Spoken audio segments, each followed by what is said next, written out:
I realized I had left my body. I was zooming up through the ceiling, up through the roof, up into the cosmos, into the black sky, the night sky. And, uh, and I barely had consciousness to say to myself, I'm not on it. This is psychedelic, but I haven't taken anything. And then I saw the walls begin to move. I thought, and so I was very scared. What's going on, everybody? I am so excited to share this interview with you. We are interviewing one of my favorite authors in the history of the world, Rachel Harris, PhD. She has authored two of my favorite books, Listening to Ayahuasca and Swimming in the Sacred. And you can just see the annotations that I've took in both these books because it is just filled with so much knowledge. These are published by New World Library. And just a little background on Rachel Harris, and then we'll get into it. She is a psychologist who has had a private practice for over 40 years. She spent over 10 years in academic research department where she published 40 scientific studies in peer-reviewed journals, and she also received the National Institutes of Health New Investigators Award. Not only that, but she spent over a decade in the psychedelic underground of ayahuasca, interviewing shamans and elders. She has taken ayahuasca personally numerous times. So she has a wealth of knowledge. So let's get into it. Let's learn about ayahuasca. Let's learn about her shared death experience. And let's learn about the mystical realms that you and I exist in right now. Ayahuasca is a medicine that's been used in South America for thousands of years. We don't really know exactly how long, but they are finding botanical remnants in some pots in South America. But it is part of a culture in Peru, Brazil, a number of other countries in South America. And it's used as a general medical practice mostly. But it can also be used to find it's an amazing medicine. It's a tea that's boiled for days from two plants from the jungle, from the Amazon jungle, and that's an ayahuasca plant and the chacruna plant. And what's really amazing about this tea, of this combination of two plants, is that combined, they're able to be absorbed in the body and become psychedelic. So either plant alone is not illegal, but once you combine the two plants, in this country, it's illegal, except for a few churches that have managed to become legal churches using ayahuasca as a sacrament. So the anthropologists who first experienced this medicine with indigenous tribes in Peru, mostly, asked the shaman, how did you, of all the thousands of plants in the Amazon jungle, how did you know to combine these two to get this effect? And the shaman would just look at them, we're stupid Westerners, basically. And they kindly said, well, the plants told us. So already you're entering another cosmology, another world, another reality. And it's a big leap from our materialist world to the world of the shaman, where the plants talk to them and give them advice. And the other thing that's fascinating is, some of the early anthropologists and botanists who first experienced ayahuasca in the setting of an indigenous tribe, they documented the plants, of course, scientifically, as botanists would. But the shaman make distinctions that the Western biologists, botanists, didn't know how to recognize. So the shaman recognized different strains of ayahuasca.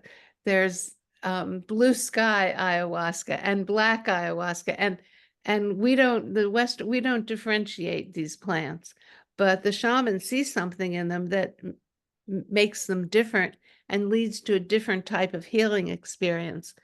And the other thing is, the shaman, when they harvest the plants, whether it's morning or evening, what they sing while they're harvesting, this all makes a difference also in the shamanic world, which the Westerners, we don't know what to make of this. We don't recognize it.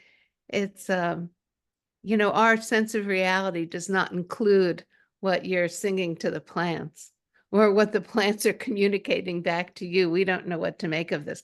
And so Western research approaches into how this medicine is used is, from a Western point of view, somewhat limited because we're in a different worldview and we don't share the worldview of the shaman.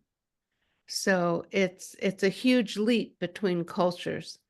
But these medicines are used as real in real medical clinics, in villages, not in Western medical clinics, but in villages. The villagers come to be healed from medical problems. And now Westerners are beginning to go to indigenous shaman in South America with medical issues to be healed. So there's this very interesting crossover between cultures. And, you know, of course, I've interviewed the shaman too, and they talk about, you know, the training to become a shaman is at least 7 years.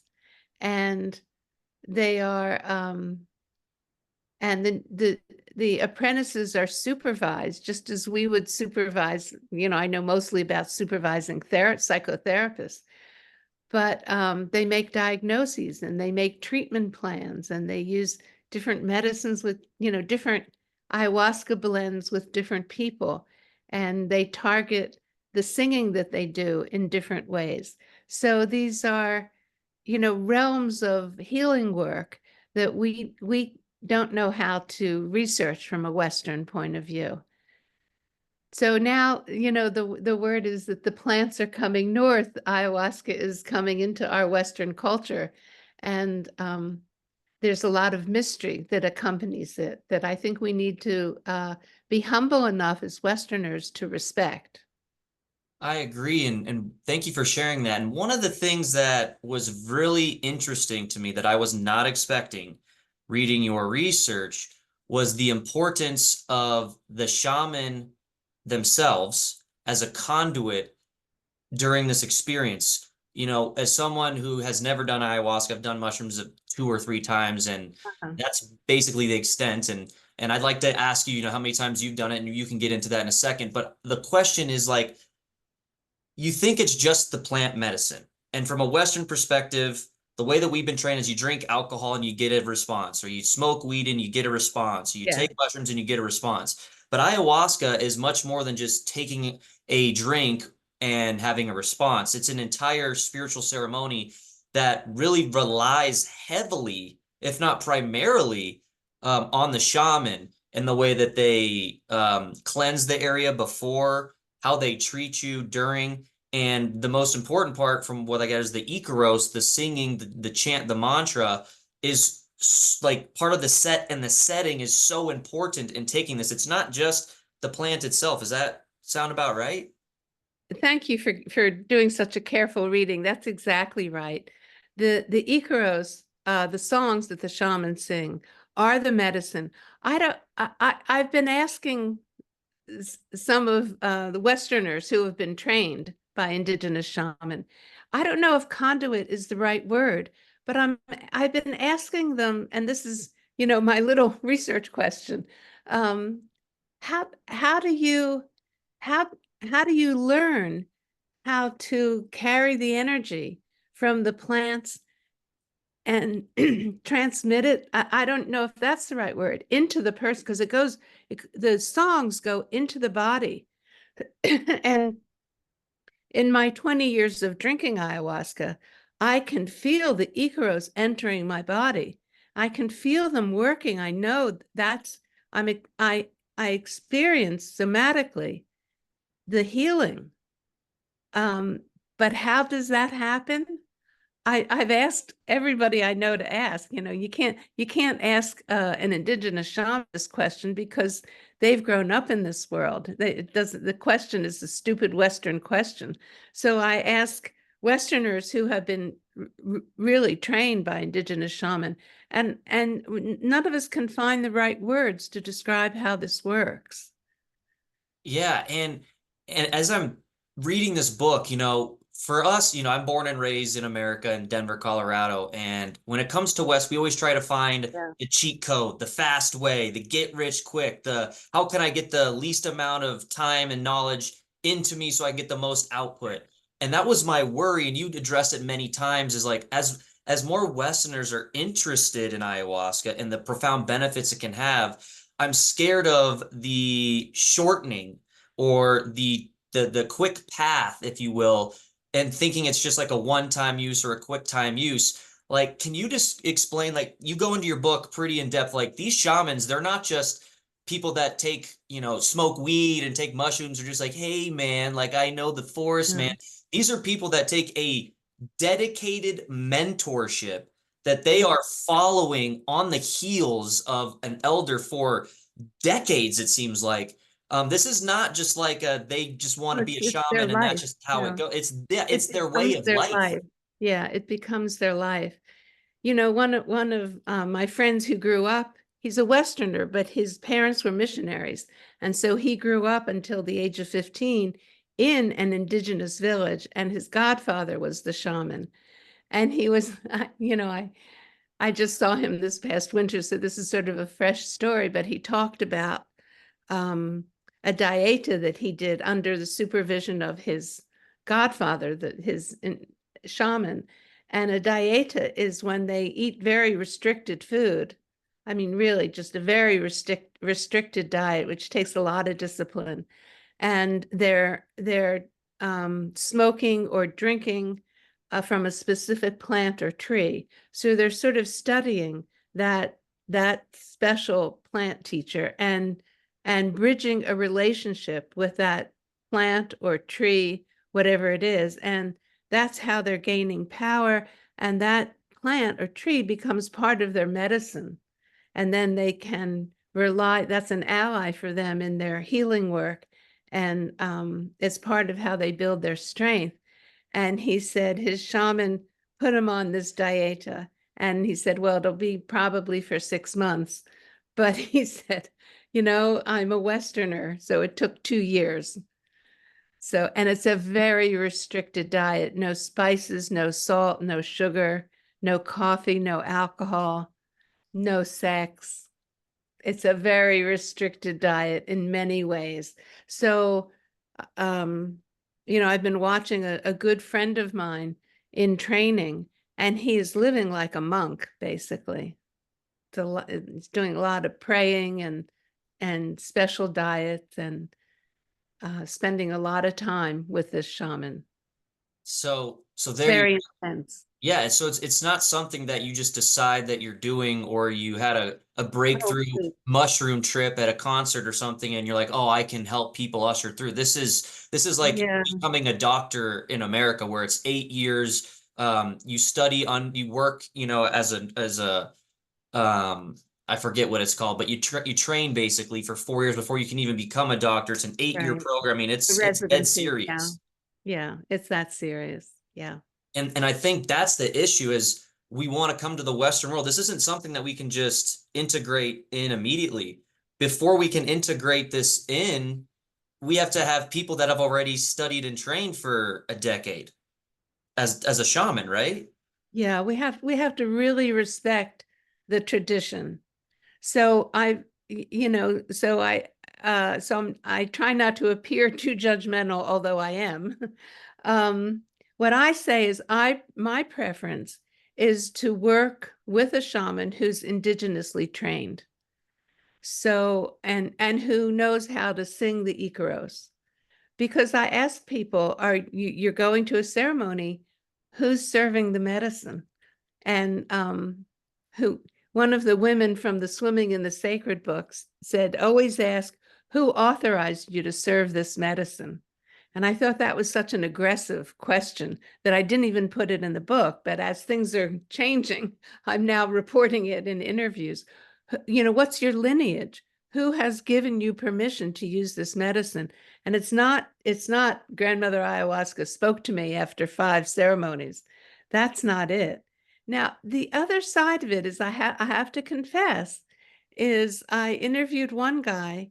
He had done a ceremony and they used a recording it was world music that was recorded. So they had a tape deck kind of thing. And I'm like, oh, you shouldn't have gone there.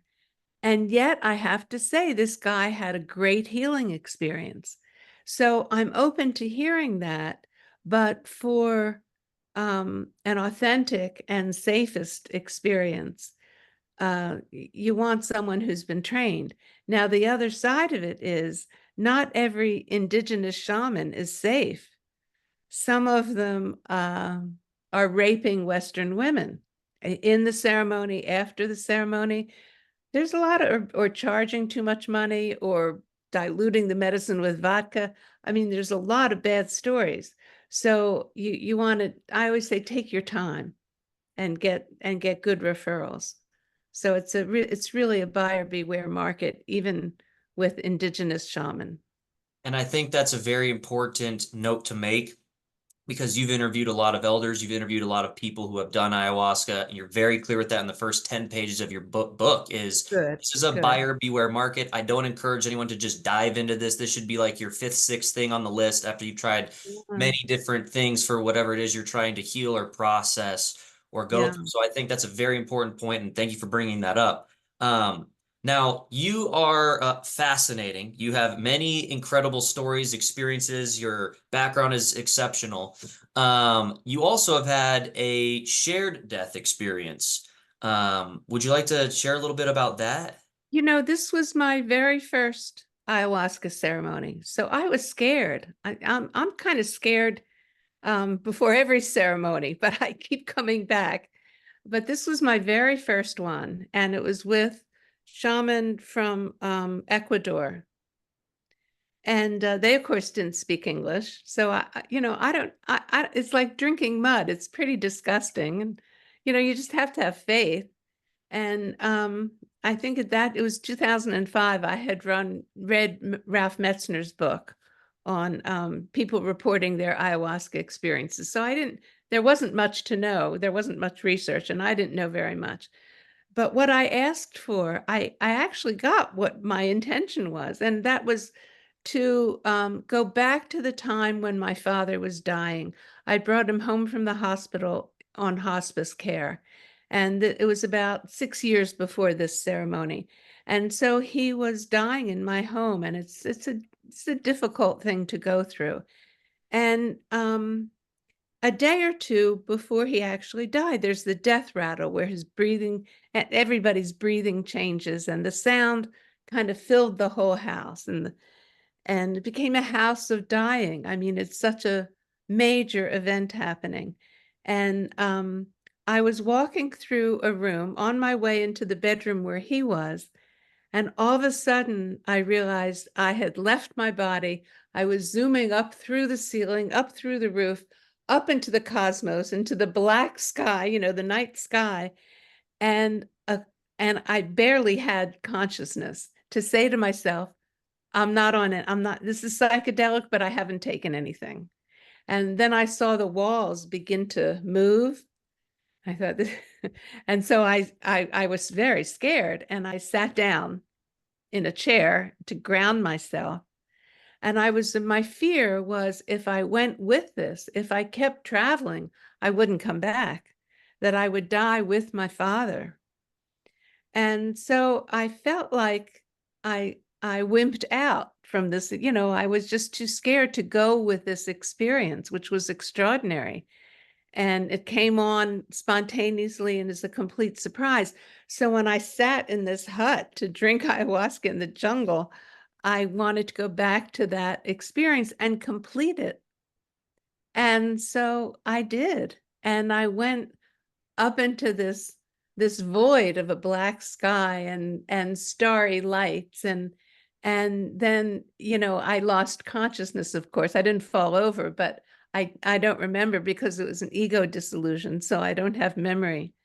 But it was this wonderful mystical experience, and I felt like I felt like I I could do justice to my father's dying, and I felt more complete, and I actually relived my last conversation with him, which was really all about love. You know, that's the final conversation. And so it was this wonderful resolution of this very difficult time. And it felt like a real gift and a real lesson about dying that really stays with me I mean, this is now 20 years ago about, and so it's very vivid inside me. It's really wonderful. And So, you know, then I was sitting with a shaman in lunch in a cafe, and we're talking, and he talked about how he sang Icaros for a patient who was dying. And he said, I sang her across the starry sky. And I got very excited. I said, I know that sky. I've been there. So, you know, it's just really a confirmation of, I know who knows, you know, a friend of mine says the actual act of dying is the final exam. Who knows how we're going to be?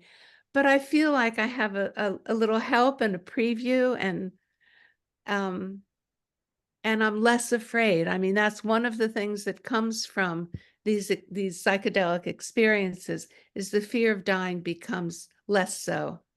And ayahuasca, the translation is the vine of the dead. So it's very specific to this transition and into the realms of the dead. that is, first of all, thank you for sharing. That's really beautiful and profound. And I hope people watching really understand how extraordinary that experience is. I mean, you have an experience.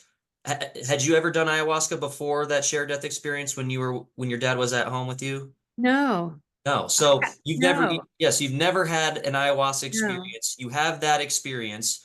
And then years later, you take ayahuasca and you're immediately back into that moment with kind of an exactly. arcing story of what's going on from the plant that translates into the plant of the dead, or is Yeah, that the right? vine of the dead. The Yeah, vine of the dead. that's And so, exactly right. and you bring this up in your book, which I love. It's kind of the conclusion where it's like this plant, this ceremony is a way of dying before we die, right? You kind of get to experience maybe a part of the death experience, and everybody comes back and they have what you said. I'm not scared of death anymore. One of my favorite comedians has a joke where he says, everybody here is just dead people who haven't died yet, right? We're all just dead people who haven't died yet. It's a Right, normal part of the process. right, 100% of people and living things on this planet will die. And yet in the West, we're so scared of it. We don't talk about it. right. We view it as a bad thing, as a sad thing, instead of a celebration of a life. It's the death of a life. And I think we need to start thinking about and transitioning our society and culture to being accepting of death, happy of death, celebrating of death, because we are all dead people who haven't died yet. It's going to happen. And I think that that's a powerful thing that these psychedelics are trying to teach us. Yes, absolutely. And I have a dear friend who died in January, so it's pretty recent. And so when I got the email saying he's in his process, I immediately went to visit him. And the house was full of people. Everybody came who loved this man. So the dying process was just filled with love. There were 10 or 12 people every night for dinner. We would all march upstairs to the bedroom where he was in a hospital bed. We'd bring some food, some of us would eat up there. Of course, he stopped eating pretty soon. But we were still telling jokes and reminiscing and looking at photos, but love, it was all about love. And it was really one of the best death experiences I've ever experienced. It was family and loved ones and old friends. And I don't know who made dinner. I don't know who prepared, you know, and managed everything, but it went on for weeks and it just seemed to happen. And I asked a friend who also went to visit, and I said, how many people were for dinner? She said, oh, about a dozen. It was every night, every night. Yeah, I think, you know, we learn from every experience with death. And I think that as more folks my age and younger start hearing more stories of this and understanding these experiences are Yeah, happening, We can Yeah, start in updating and maturing our society to be accepting of death and understanding that it's part of the process. And what we'll yes. get into, and we can jump into it right now because I'm excited about it, is um, let's put on our polymath hats, okay? For those who don't know, poly means many, math means learning. Polymath is the idea of scanning everything that's going on in our society and different societal structures and seeing if there's a commonality between them. And I'm very excited to ask you this question because I think you'll have a lot of insight to bring. So, for instance, you have two books that you've written that are specifically about ayahuasca and that psychedelic journey. You have 20 years plus experience in that. And your conclusion is something similar of, to not be afraid of death, and correct me if I'm wrong, to be, have unconditional love and compassion for everything. Is there anything else I'm missing from kind of your conclusion or change what I said there? Well, let me say something about the second one, the love and acceptance of everything is that's I have quotes. The second book, The Swimming in the Sacred Book, is based on interviews of women elders from the psychedelic underground. And they have most of them 30, 40 years of experience. These are the women who have worked with these medicines basically all their adult lives. And so let me give you the quotes that talk about that, because this is, I have to say, this is beyond me, because this is how do we relate to suffering in our lives? Because there's suffering in all our lives. None of us escapes it. And how do we relate to it? Most of us relate to it by resisting it, by resenting it, and how do we deal with suffering that is as much part of life as it is part of dying? And so here are the quotes from these 4 different women. To say thank you for everything is a hard place to get to. So when awful things are happening, which they will, how to say thank you. I mean, that's really beyond me. Um, how to live on this earth and be joyful. This is from Anne Shulgin. Here's this next quote from Anne Shulgin, because she's an elder in not so much in the underground, but in the psychedelic world. She was married to Sasha Shulgin, who developed MDMA and a lot of drugs that were psychedelic. And her quote is, "Say yes to everything that is." I mean, this is a high level of a very spiritual, open way of relating to life, because life is part of life is suffering. The Buddhists have it right. Agreed. So this is a big deal that I aspire to. Yeah, and it's this underlying idea that we're all connected, and that would you agree that this is like a school, a way to learn in a unique way? Well,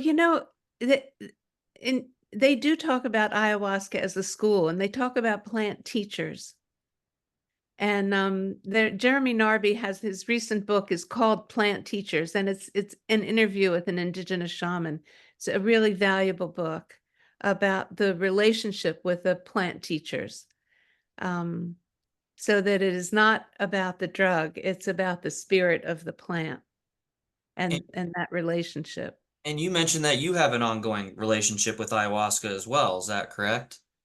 You know, when I wrote Listening to Ayahuasca, I really felt my relationship with the spirit of the plant was really with me, grandmother ayahuasca. And I felt that she really helped me. And then when I wrote Swimming in the Sacred about the women underground, they use a whole array of medicines.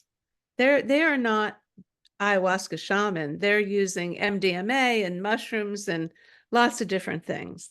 And they're experienced in everything. And I felt like I was more on my own writing that book. I didn't, that grandmother ayahuasca wasn't really helping. She's not interested in that book. What can I say?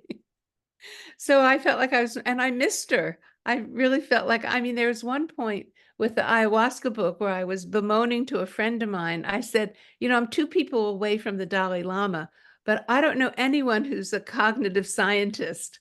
And she just says, I know a professor at Berkeley and he drinks ayahuasca.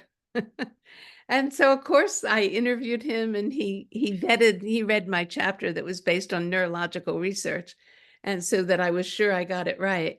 And so I felt like, oh, that's a big coincidence. That's a lot of help. But I didn't have that with the swimming in the sacred book. Interesting, interesting. Yeah.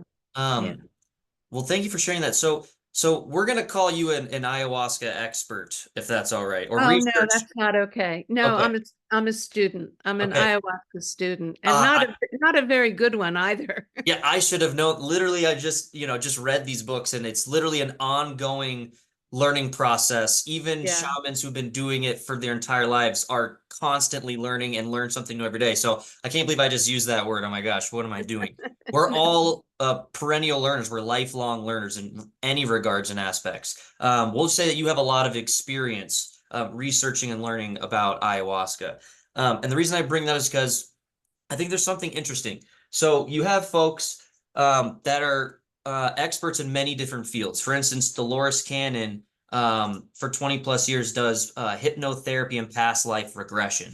Brian Weiss also did past life regression. He had snippets on the Oprah Winfrey show in the 90s where he would do live past life regressions with people.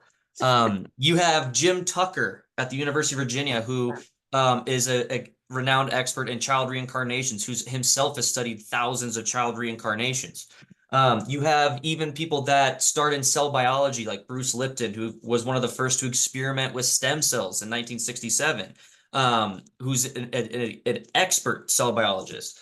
You have hospice nurses, like Hadley, who's been a hospice nurse and talks Yeah. about her experience and the hundreds of other hospice nurses that she's met. And Yeah. then, of course, we have our near-death experiences, which I would class myself as a near-death experience researcher. Raymond Moody, I know you've spoken with him personally. Yeah. Gregory Sushin, who does really good work on ancient cultures of near-death experiences.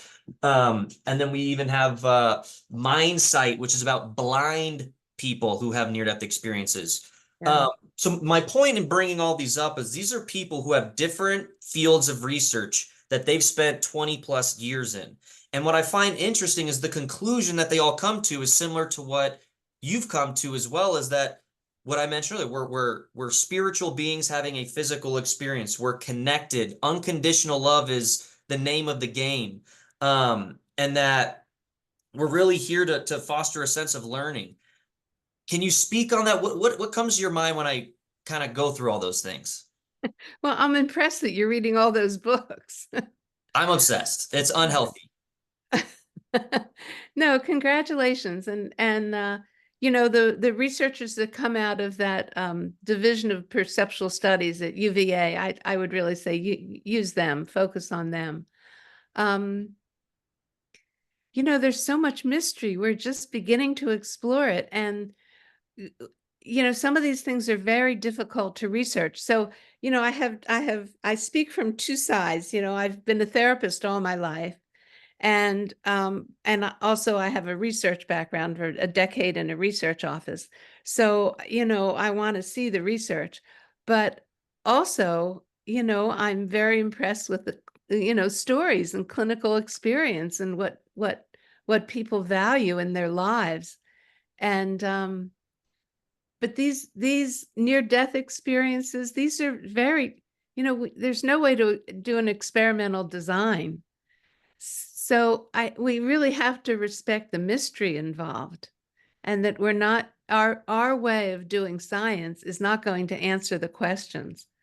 But that division at UVA, University of Virginia, they've collected a lot of stories of children's recollection of past lives, and also of near-death experiences. So they're building a whole catalog and beginning to look at things that way. So it's a really different approach to research studies.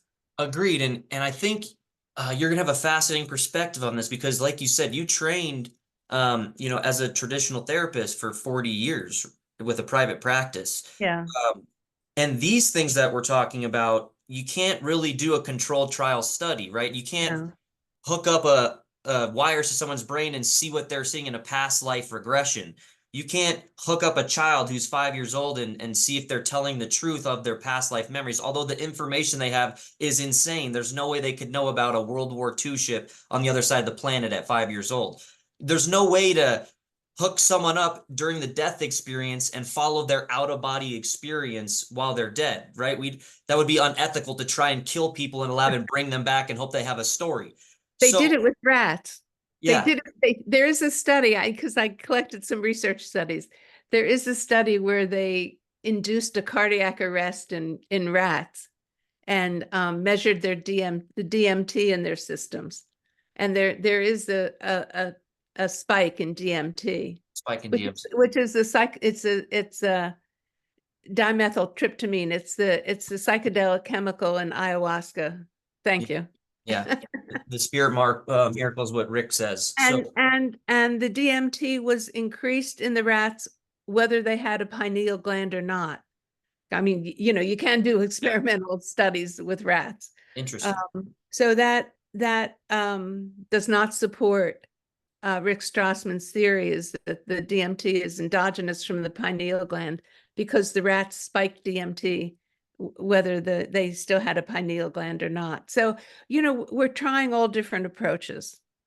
And that's important to note. So from your perspective, right, is it important for us as a society now where we have all this technology and everything to start accepting evidence from folks who share their personal experiences, right? Because a lot of people are indoctrinated into the belief that we hear from law and court cases where the human, eyewitness testimony is the least favorable testimony. They get it wrong all the time. And so we're taught that this kind of bleeds into our culture when someone comes back from death and they say this experience, they go, oh, no, you're crazy, or you had a hallucination, that was the drugs. I Where a know, child, but when there's consistent stories across many different cultures, then we begin to pay attention. exactly. So the evidence builds. And that's my point is, I think we're forgetting the most important pieces of evidence and study is the human being itself. And when you have thousands of cases start to build, like you mentioned, across the world of child reincarnations, of people with near-death experiences, of people who have past life regressions, of hospice nurses talking about shared death experiences and their patients seeing a deceased relative. I mean, how long can you keep accumulating this information? What's the threshold? Is it 1,000? Is it 10,000? Till we start to go, okay, this is an accepted form of evidence that we can start taking into a scientific journal or the way that we operate as a society as a whole. Well, you're really talking about shifting the Western worldview, and that's a big goal, because we have a scientific worldview that's quite materialist. So it's what can be measured is real, and that's all that's real. So that there's and this opens what is the difficult question of what is consciousness, is that it's not just in the brain. And so then what is it? And it's a difficult question. We don't have an answer for it. So what you're talking about is a real shift in the Western sense of reality. That's a big leap. You haven't discovered Jeffrey Kripal yet, have you? I don't believe I have. Okay, so this is a good one for you. You're going to love this. So he's head of the Department of Religious Studies at Rice. Okay. And so Rice University, and I guess it's Houston or Dallas, Texas. It's a heavy STEM university. So the undergraduates are mostly scientists or becoming scientists. And here he's in the religion department teaching about mystical experience and things that are difficult to prove, or and he would talk about people in history who had religious experiences, but it wasn't having an impact on the students because they weren't scientists. So he began collecting reports from scientists, famous scientists, Nobel Prize winners who have had mystical experiences. And that was a way to reach the undergraduates. And so he's now written a number of books that are about some of these mysteries that we don't have a scientific way of explaining. And he goes very far out. He's very far out with this. And you'll enjoy, just look him up on Amazon. You'll get his whole list of books. I'm gonna order them right when we log And off. so what he's writing, he's very prolific. And the books are an attempt to have an impact on the culture. So there is a little movement. And, I mentioned the cognitive scientist at Berkeley. He's written books about a non-materialist worldview. So there are voices here and there who are saying there's, our sense of reality has to expand.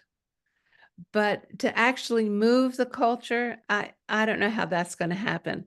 My little thing that I have a lot of energy for is I can't tell you how many people in therapy have described a spontaneous mystical experience.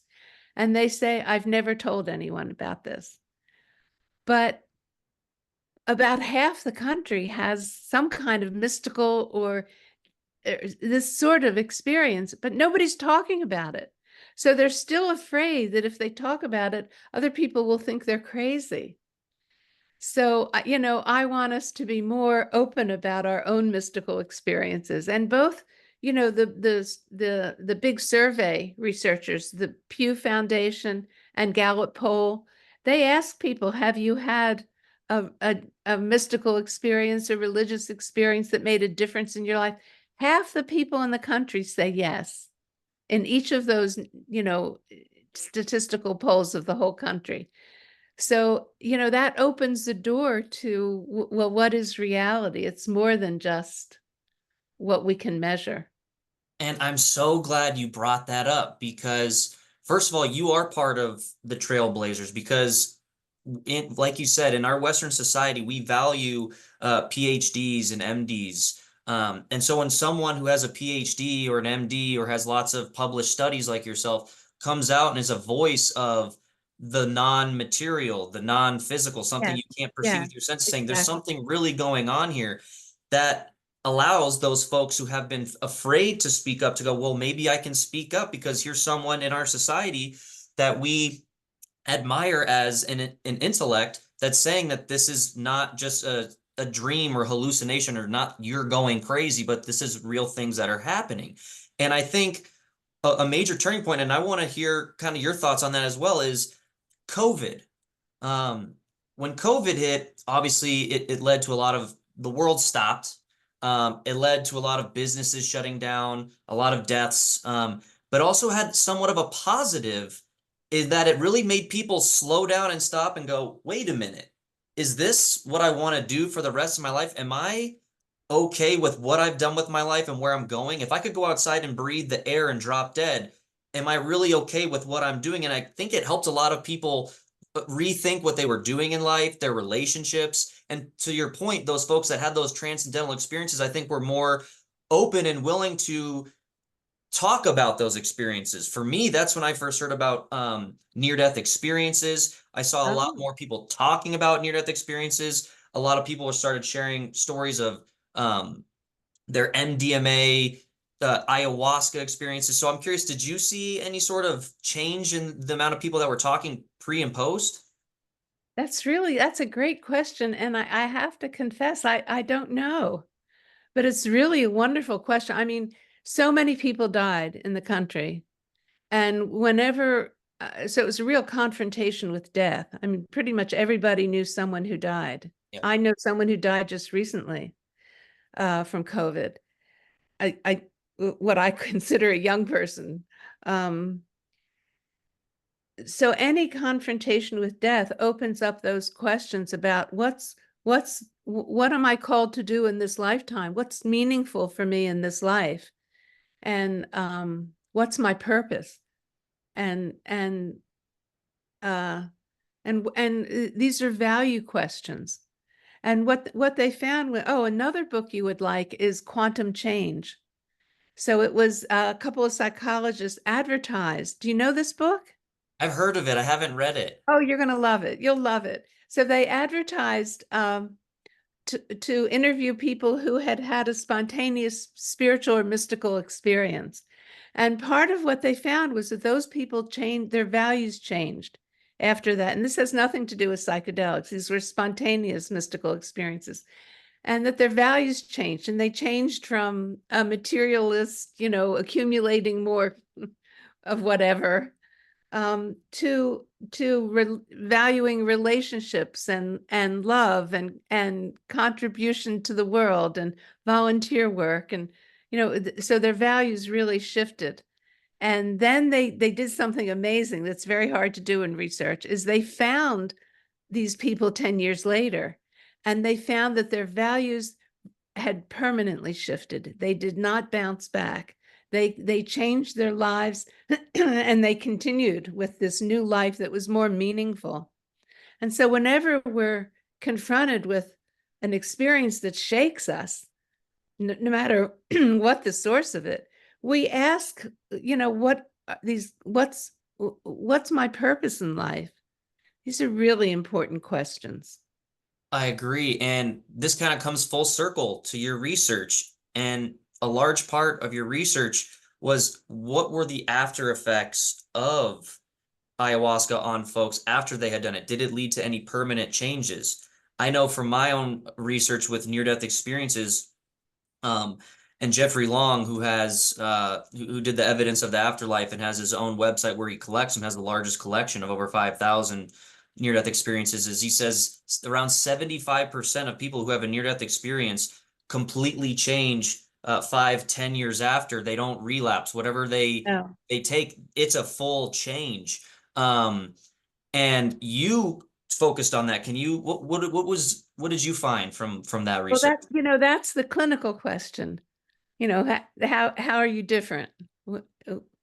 And you know, one of the sentences in that, I think it's in the ayahuasca book, that I'm really fond of, I have to say, is that ego inflation is alive and well in the psychedelic community. So some people change in ways that are not so hot, that they become more egotistical and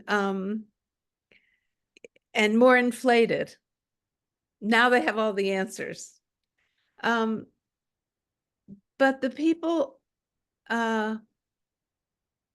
who remain students, and this is where humility helps to balance these exalted experiences that we can often have, but the humility helps to balance it. And what are we called to do? So here's a way. This is a woman I call the eldest of the elders. This is her statement, and she really had a very big impact on me. She's now in her 90s. We are responsible for our intentions and our choices, responsible to ourselves and to humanity. So you get a sense of what's the contribution that we're called to make to the word, to humanity. So if we think of ayahuasca as a school, all the medicines are teaching us healing. And what are we learning and what are we doing with it? And that's part of a question. When I give a talk, I really charge the audience with this question: is how are we in our Western culture going to hold these psychedelics? And are we going to use them to make money, which is a big deal that's happening? How are we going to use them just for medical, to reduce symptomatology? I think these medicines, the psychedelic medicines, can really revamp psychiatry, and that's wonderful to help people who are suffering. But the big question is, how do we hold them spiritually?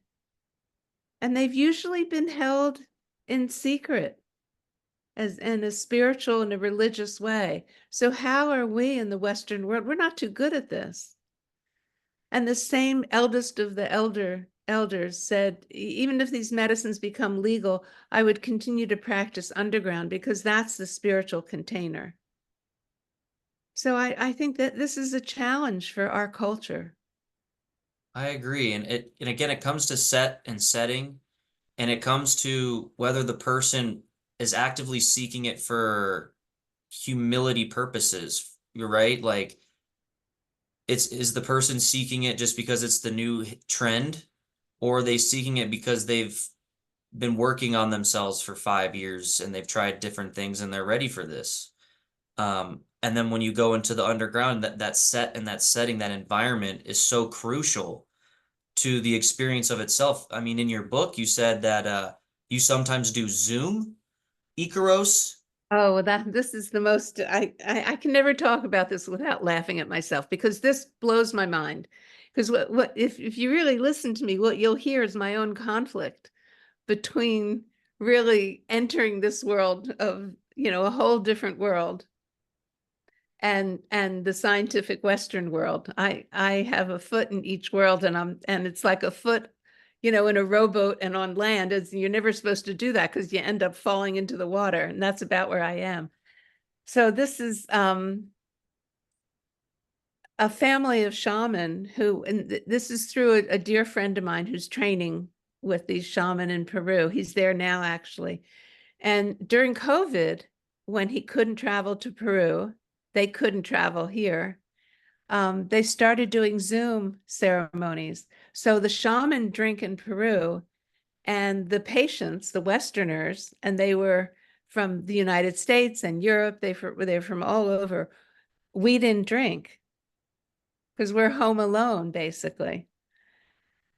And so a Zoom ceremony, ayahuasca ceremonies are done in the dark. So there's a little sort of check-in and hello, and my friend is translating Spanish, English, and the shaman drink, and then they turn off their lights.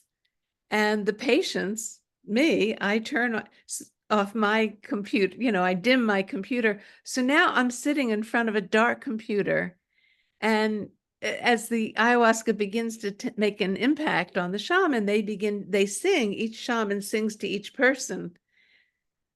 But I'm sitting in front of a blank screen, and yet I can feel the energy.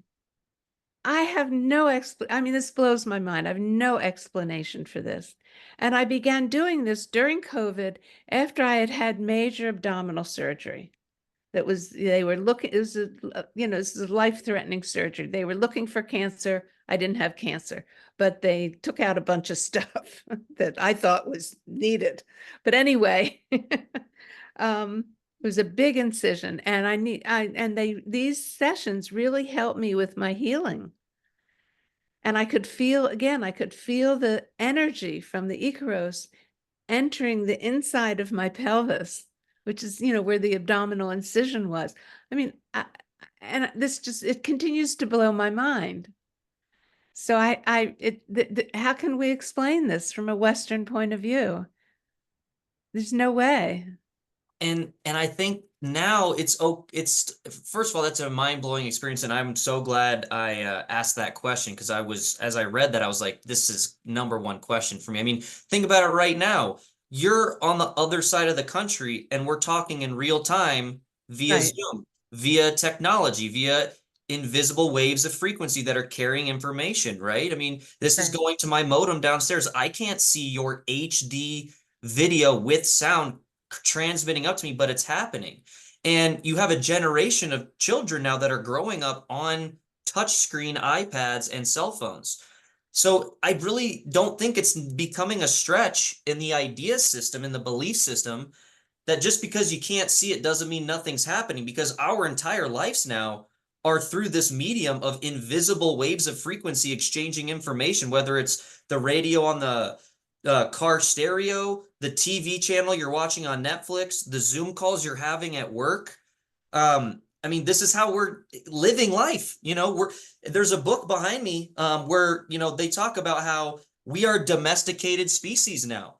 The majority of people spend more than 50% of their life indoors on technology, using wireless controllers and headsets and Bluetooth. So just because we can't explain it, does that mean it's not happening? And I think that's what all these different forms of evidence and what you're explaining by feeling the energy, the frequency, the vibration of Icaros through Right. a screen is very valid and real. Just because we can't explain it doesn't mean it's not real. And we have tons of history of human history, right? Of us not knowing what was going on. And then as we gained more intelligence, we got more technological tools to study it, then we were able to say, oh no, it's this.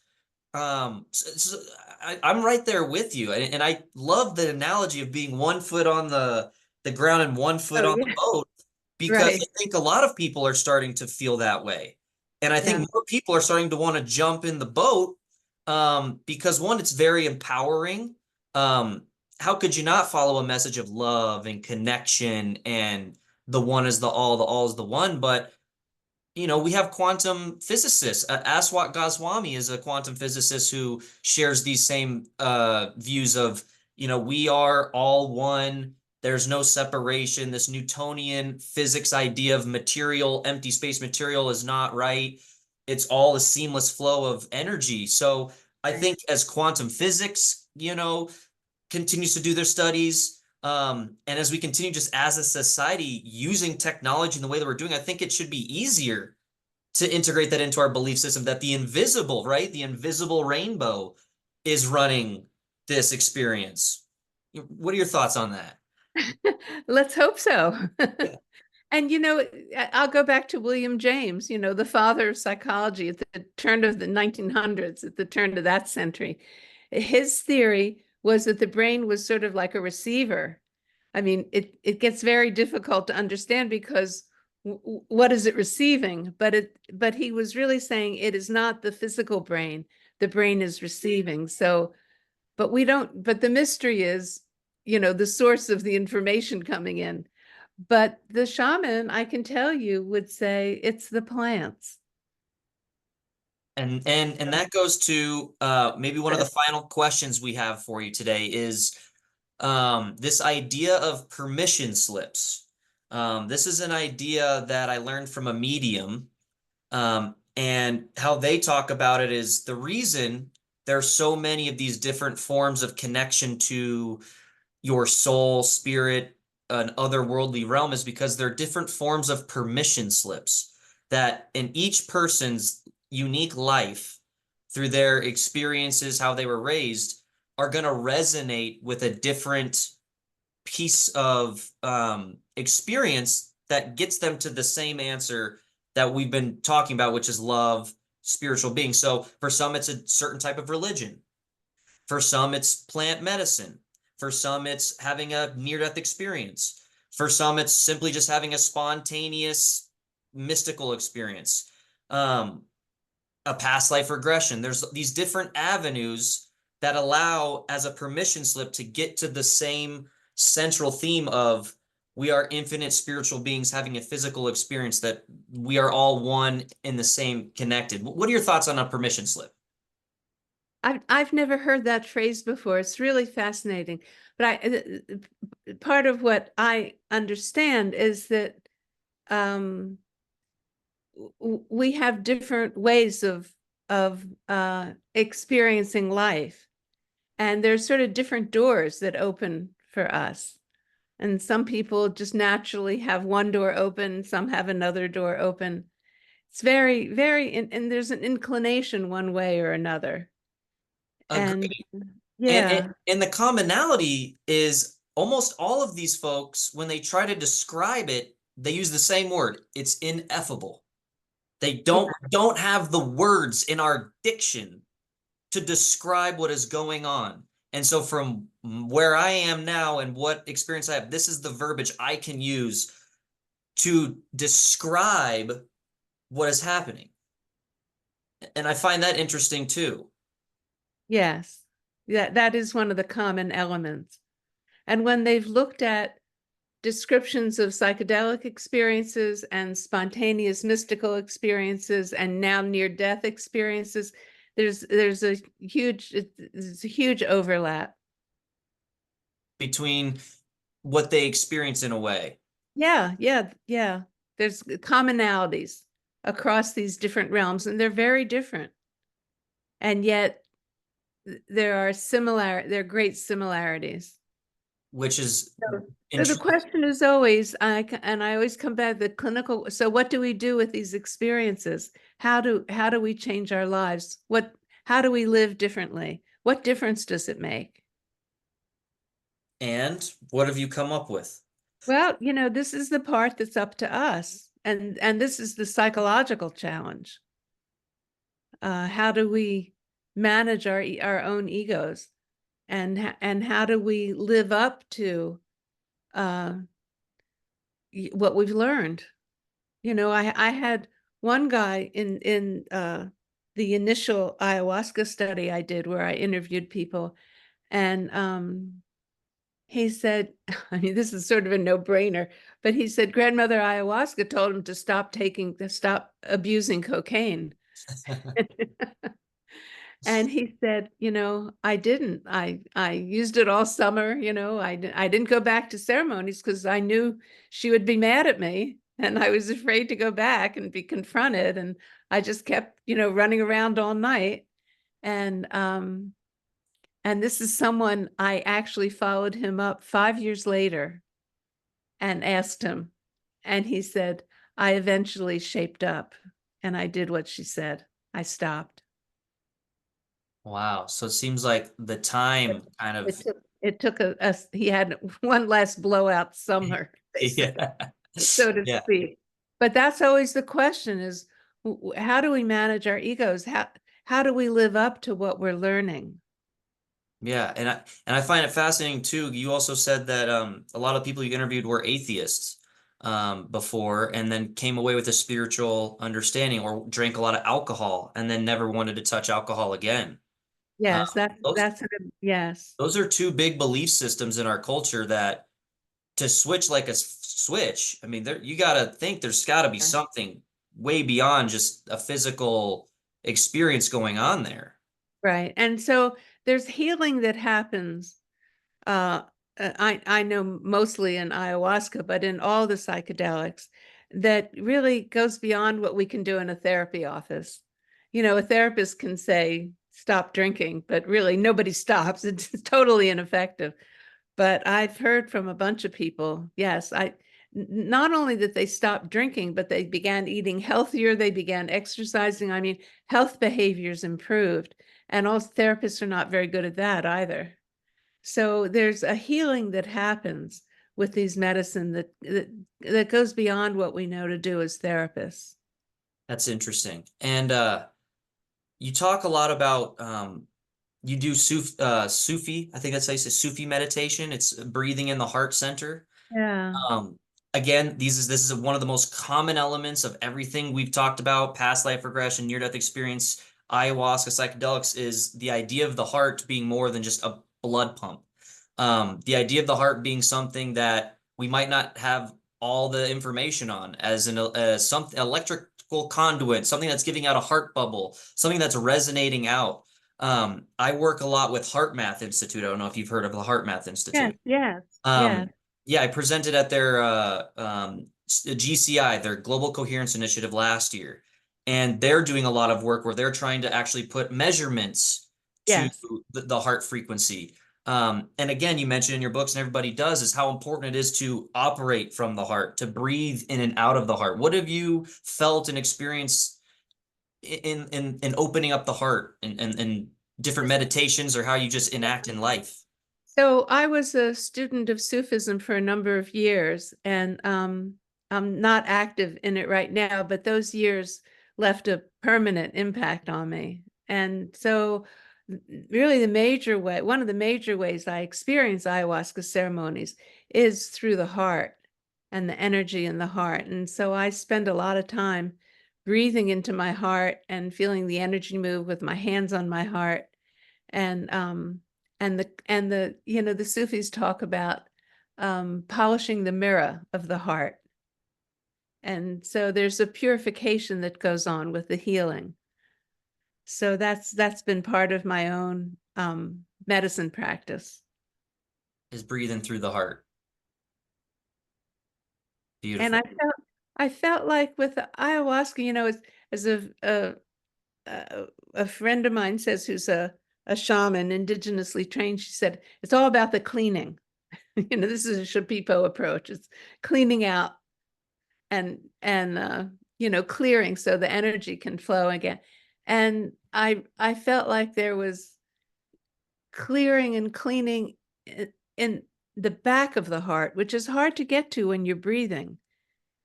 So most of the sensation of breathing into the heart is the movement of the ribs at the sternum. But I felt in ceremony that ayahuasca's medicine got behind the heart. Got like the corners of the room, the hard under the refrigerator, Yeah, behind the yeah, oven. yeah, yeah, Yeah, exactly. the hard to reach spots, Yeah, stops the pests and the rats, like the stuff that you don't see. That's yeah. probably the most important. Yes, the junk that had accumulated Yeah, in yeah, my energies field. yeah. Yeah. And when I think about what you said, my mind goes to a quote I heard where like the people that are going to be the most resilient or successful in the new age is the ones that can unlearn and then relearn. And when you were saying cleaning out, it kind of made me think about like, like weeding, like before you plant something, you have to take out the dead soil and the weeds and plant something new. You have to unlearn and then relearn. And I think that's a difficult thing for a lot of people, especially someone like you who spent a lot of time in the material world because you had to, focusing on being a therapist and following the traditional Western way of thinking. So that just got me thinking about that, cleaning out the heart. Yeah. Polishing the mirror of the heart is the Oh. traditional. And the Sufi perspective is the heart is an organ of perception, just as the ears and the eyes, that this is a different way of perceiving a more mystical world. Yeah, I like the idea that we're immersed in each other's heart bubbles. We're like cell phone towers. We're constantly interacting with each other, and I think we can feel that. We have a word in our society called good vibes and bad vibes, right? Right. You walk into a room and you can just feel something's off. You didn't talk to anyone or anything. You just feel that they're not having a good day or something. Yeah. And I attribute that to the heart sometimes, especially if you're breathing in and out of the heart and you're really focused in on that. Okay, well, I'm going to ask you one more question here because I've taken up so much of your time and I thank you so much. Um, with a lot of people being interested now in psychedelics and plant medicine, ayahuasca, for me, when I first heard about ayahuasca, I don't know if you're a sports fan. There's a Oh quarterback no. in the NFL named Aaron I Rodgers. learned. I Yes. learned. He took ayahuasca and then he won MVP 2 years in a row. Right. So when you think of it from that perspective, like, well, it certainly didn't hurt him. It really helped him, right? And I know that's a funny anecdote, but that's how a lot of younger people that are completely outside the realm of the shamans and Right. are learning about it. So my question to you before we end this, a beautiful conversation is if you had the keys to the car, if you were in charge of all the political laws, if you could enact, how the transition would work, how would you view this work, shamanism, Icaros, plant medicine into the Western world? How would you usher that in the best way? Well, let me say something about Aaron Rodgers first, about peak athletic practice. Wait a minute. Sorry. Bless you. So when he came out with this, a sports podcaster called me to interview me about Aaron Rodgers. And I said, "Who's Aaron Rodgers?" And he just loved that. He just loved it. But I actually have a theory. I've never interviewed Aaron Rodgers, but I have a theory. One of the ways ayahuasca and all the psychedelics work is they quiet the default mode network, which is our inner voice that's really, for most of us, telling us, criticizing us and extorting us to work harder, do better, right? It's a negative tape, all the negative tapes that we grew up with. And so if these medicines quiet, and meditation also quiets those inner critical voices, then performance improves. And I think that's part of the key when he says, ayahuasca helped me in my football. I don't know what to, as a football player, I I think it's because he was able to quiet his inner voices. And this is a major way that sports psychologists work with athletes, is to quiet their inner critics. So, and that's helpful for all of us. I mean, there's different levels of inner critic shaming and horrible self messages. There's a lot of psychologies based on how do we deal with this inner voice that's so critical. I have to tell you, I've of course worried about how are the medicines being held in the Western culture, and as a psychotherapist in private practice in different communities, I have to say I've seen good therapists and bad therapists. I've seen wonderful healing and I've seen damage, and it's the same with these medicines.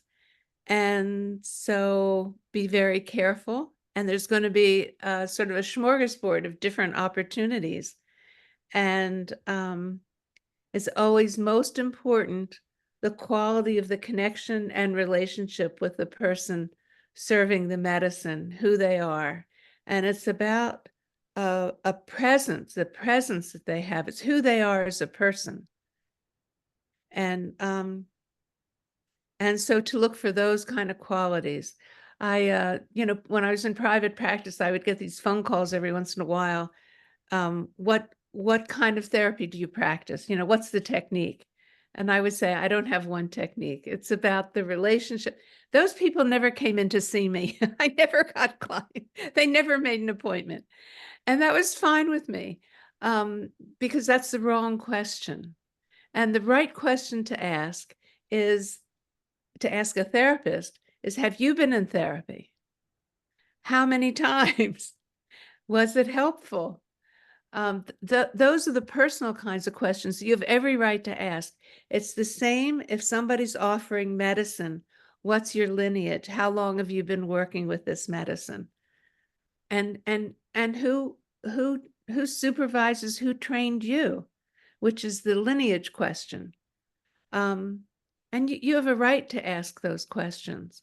So this is how I sort of console myself and say, there are going to be good ceremonies and crappy ceremonies and dangerous ceremonies, and people are going to charge a lot, and it's not going to be fair. And this is how it is. And so the best I can do is tell people, take your time and be very careful. And I think that's extremely wise words, because just like anything, there's good and bad. There's going to be incredible things and bad things in every single industry. Nothing's perfect. And those questions, I think, are very, very important questions. And I recommend anybody that's even considering doing any type of psychedelic to read Rachel Harris's books, Swimming in the Sacred and Listening to Ayahuasca. Do further research on it. Maybe don't use it as your first modality if you're working through something.